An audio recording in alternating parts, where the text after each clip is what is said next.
Hindi mo pinicturean? Ayun. Hindi, tignan ko na dyan, sabi mo.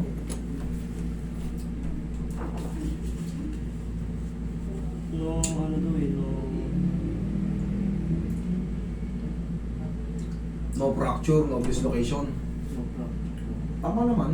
Kasi may lumalimig lang dito. Tapos parang sabi ko kasi, pailip ko muna kaya to. Nung pumunta na lang ng dental. Kung muna ipailip yan, kung may sumasakit ulo, pagka, ano, nararamdaman ka sa x-ray yung... Okay. Ngayon, Hindi, ganito yan. gusto lang. Para mabilis natin maano, para maunawaan mo rin. Sabi sa'yo sa center, huwag mo munang ipahilot. Baka, ano, Ipa-x-ray mo muna. Ayan, lumabas na yung x-ray. Ngayon, bakit ka pupunta ng center? Ano kung yung... humingi ng request for, Anong problema mo? Bakit ka magpupunta ng center? ano, Ano ba nararamdaman mo? hindi, nagpa-check up ako. Kaya nga pupunta. Bakit ka nga Humingi po pupunta ako ng center? request para makapag-x-ray kasi galing, ipapasok ko rin sa trabaho. Oo nga po eh. Siyempre hindi ka naman pupunta ng center or sa mga pagamutan kung wala kang nararamdaman. Ano yung nararamdaman mo? Saan yung sumasakit? Ano yung pakiramdam mo? Ay, ano sa akin, yung sabi sa akin. Ay nga po. Ano yung nararamdaman mo ngayon? Gising lang ni Sir, nakatulog sa waiting area. Nag-break time kasi kami. Ulit. Kaya ito bossing. Ano yung pakiramdam mo ngayon? Sige, ulitin natin. Ito lang nung sa may kanang ko, Ano nangyayari? pagka nabubuhat lang ako. Tapos Okay. pagka sobrang lamig, yun Okay. yung nararamdaman ko. May sa kirot. kanan. Ano yung nararamdaman mo pag sobrang Parang lamig? maging kirot lang naman, hindi naman sobrang... Okay. Pero naaalarma ka na. Kumbaga, ibig sabihin, siyempre, pina-check up mo nga eh. Tapos, pina-x-ray mo, wala naman siyang Tapos bali. pinatitingin ko rin sa mga tanong kung ano ba yung napapansin nila sa likod. Sabi niya, ito yung sa kanan mo, medyo ano yung sa ano niya, sa buhol. May bumukol. Parang medyo lang daw, hindi Sige. naman ito katulad ng kaliwa. Pero yung sa pakiramdam mo, Sa pakiramdam ko kailan mo naman, ba yan naramdaman? Kailan mo ba nararamdaman yan? Yung pag lumalamig, ito lang tumigil. yung nakarambol lang. Itong nakaraang buwan lang, February. Hindi ka ba nadisgrasya sa motor? Hindi ka nadula? O Noon ba? nasempla, natumba ka? Hindi ka naman naipit? Ganon. Hindi ka, nung na... Nung nasayabla ako sa motor, ano eh, Hmm. hindi ako nabagsakan ng ano eh, parang ako yung Tumilapong ka. Okay, nagpa-x-ray ka nun. hindi. May mga pasa-pasa ako Oo. mo before. May mga pasa Pa. sa paa, sa mga katawan, wala kang pasa-pasa nun. Dito. Diyan ang pasa mo nun. Gas. Kasi ito, connected dyan dito. Hmm. Sabihin na natin, natukod mo, syempre. Tak! Pag tama ng siko mo, maaaring gagalaw yung ano mo. Ayan. Yan yung semplang mo. Ayan, medyo, siguro malalim yan. Pero kailan ka na semplang mo? Ang tagal na ito gumaling. Tagal gumaling? Buwan. Oo, mukhang malalim. Nag-kiloids yung dalaw. oh. Keloids. Buwan. Okay, pero yan, wala nang masakit. Wala. Okay, dito tayo mag-focus. Shoulder. Sa Tapos, shoulder. ito naman, yung gas-gas ko lang dito. Sige, usog ng konti dito. Yan, straight lang. Yung sinasabi ng tropa mo na may bumukol dito, ang nangyayari dito sa'yo, itong shoulder blade mo, mas malaki kumpara dito. Kaya. Yan o, yan, naka-straight siya. Kita nyo, mas lutang. Mas lutang yung blade niya rito. Yan o, kung makikita mo. Oh. Yan o, laki nun dito niya.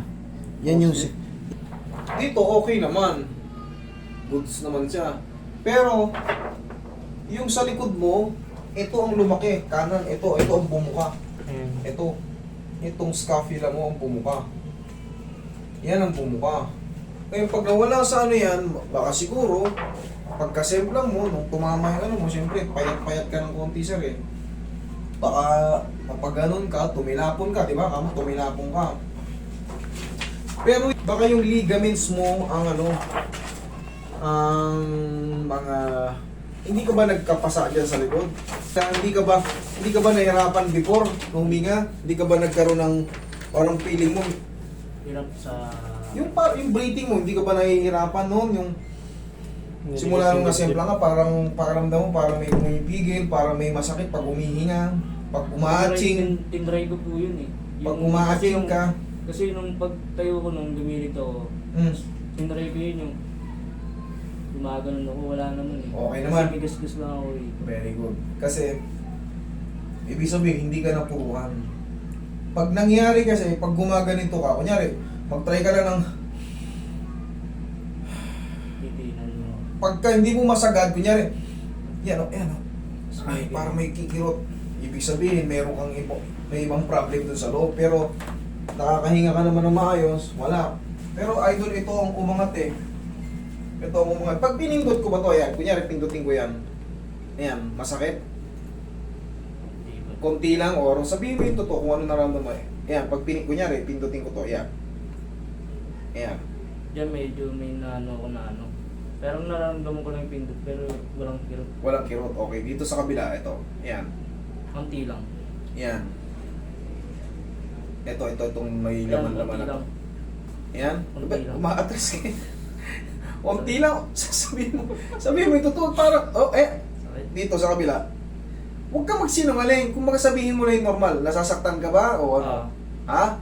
Yan, okay lang. Kasi susubukan nga natin yung mga ibang parts. Tinitignan ko kasi yung mga nabago, kung ano yung, katulad niya, nasasaktan ka rito. O di ibig sabihin may problem. Kasi dito sa kabila, wala. Yan. Yan. O, wala. Dito sa kaliwa yan. O, dito sa kanan. O, ano? Mm. Mas masakit dito. Yun ang totoo. Sakit Ba, ang sakit pala. Oh. Ba't niloloko? Ba't hindi mo sinasabing totoo? Mapapahama ka niyan pag ano, ina-assess pa lang kita. Tinitignan ko kung ano yung mga portion. Tinry ko nga rin yung kamay ko nun. Inangat ko eh. Sabi ko, Hmm. hinahanap ko saan ako namaano. Gas-gas lang ako. dito. Ganito bibigyan ko rin kayo ng tip. Sabihin na nating nasemplang kayo. Huwag kayong kilos ng kilos. Huwag kayong kilos ng kilos, lalo kung tuminapon kayo, umi-straight lang kayo. Mas safe kayo. Oo, ako susumay ano. Huwag susumay kayong cutter. kilos ng kilos kasi yung mga mild crack, maaari kayong maparalisa. Huwag kayong kilos ng kilos. Idiretso, obserbahan nyo muna. Ako po sa gutter, ginanto ko. Tapos tinignan lang ako ng mga... Hindi ka kasi nila pwedeng galawin. Bakit? Baka mamaya mapahama ka. Sumugod pa rin ako pa uwi. Okay. Onder gagawin nyo, huwag kayong kilos ng kilos. Pag nasemplang kayo, kung kaya nyo straight, lalo itong leeg nyo, hayaan nyo lang muna, obserbahan nyo. Pag nararamdaman nyo ilang minuto, pag may kumirot, huwag kayong babangon. Pero kung kaya naman, ganun ang tamang ano, para hindi mag-fatal kung ano man ang nabugbog sa inyo o tumama sa inyo.